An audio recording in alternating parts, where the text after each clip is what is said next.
Norman, I know you have very hard-hitting breaking news this morning. Let us share. Greetings and good morning from Washington, D.C. Today we start out with some very heartbreaking news from Hollywood, California. Uh, Yesterday, police responded to the residence of Rob Reiner, the famed Hollywood director and actor, where they found both Rob and his wife was stabbed. Apparently, they both died from these injuries, and the police are currently investigating the actual as a homicide. They live in an area called Brentwood, which is a very exclusive area in Hollywood, and these type of incidents are very rare, if any. The next issue is that police are investigating and still investigating the mass shooting at Brown University in Providence, Rhode Island.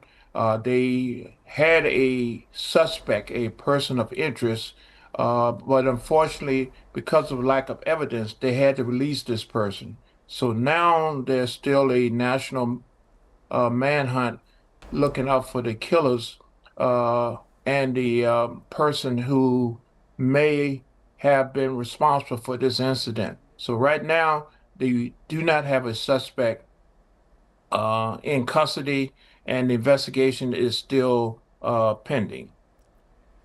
All right, sir. Let us add Yeah. Shamsul Alam So Pantho, also, SATV's. yeah, also, Go ahead, sir. Mhm. No, go ahead, continue. What are the implications of Ukraine dropping its NATO bid for European security? It's a paradigm shift, Mr. Norman. Yes, thank you for the question. Yes, this is a very uh,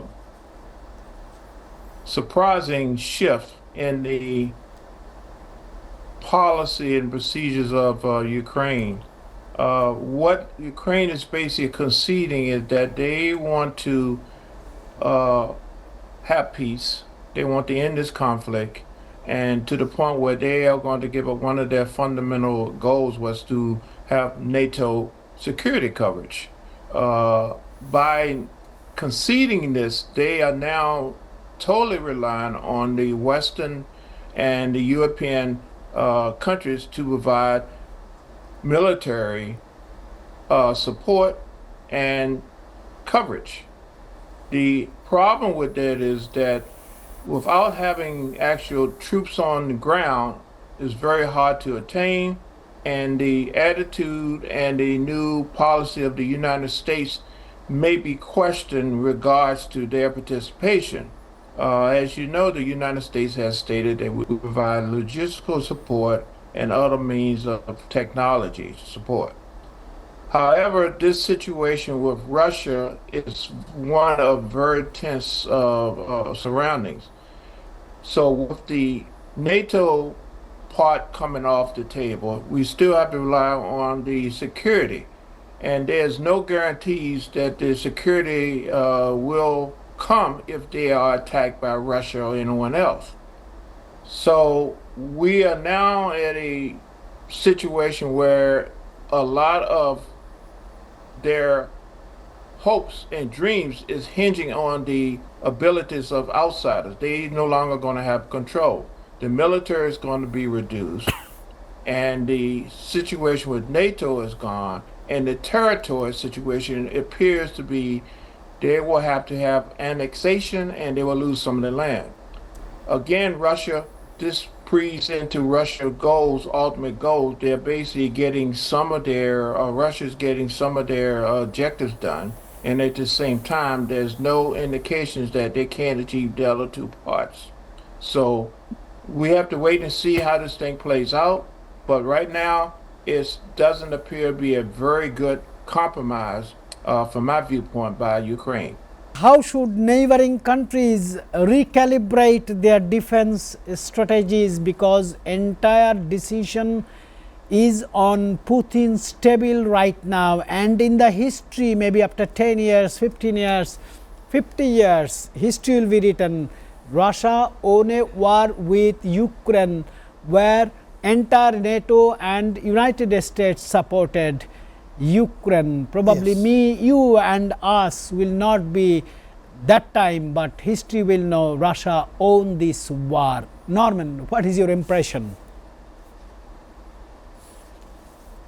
Yes, my impression is that what we are experiencing is a pause. Call it a ceasefire, but basically it's a pause in military aggression. Russia is prepared uh, to annex portions of Ukraine with the idea of having them in a position to do a reset, meaning stabilize, control a certain region, go back to their government and start preparing for the overall objective, which is to take over the whole region, have it under Russian control. And by doing this, they have emboldened themselves to the point where borders are only limited by military ability. Basically saying that at any time the military can seize and control territories. So natural borders no longer exist, and human rights will no longer exist. The ability of the stronger or the aggressor is the new rules. So basically, if you have the might and the will, you can do what you want to do. So this is setting a standard, a new stage that we're going into. Basically, the rules of the world, the rules of the international laws, is no longer going to be something on the table. It's basically if you can take it and you can hold it, you can own it. Smart Nurjahan Mim did a very relevant question. I'm sure Norman will be the best choice to face this question. Question is, at a time war, political instability, rising violence and shrinking humanitarian resources, what should be the global community prioritize first to prevent further escalation? Security, diplomacy and humanitarian action. I am passing Smart Nurjahan Mim's question to Norman, to Washington. Yes, thank you for the question. In this unsettling, unstable time, the number one priority is internal security. The country should think about their plans on how do they protect themselves, how do they protect their resources, how do they protect their assets, and how do they exist. As we see the shift from superpower taking the global interest, the interest of the superpowers now is basically more of a self transactional type of involvement and relationship with the rest of the world.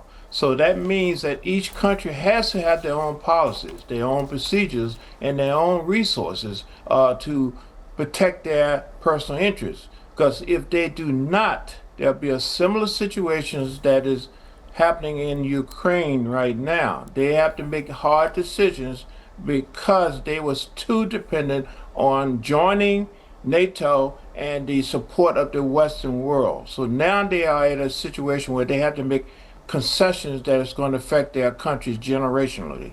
Do you think, first of all, Republican Party, second, United States of American people, and third, the world will be able to afford Donald Trump for another 3 more years? That's a very intense and very difficult question. The answer is we have no choice. We would just have to adjust and adapt to his ways and be ready for new changes and a reset once he's completed his term.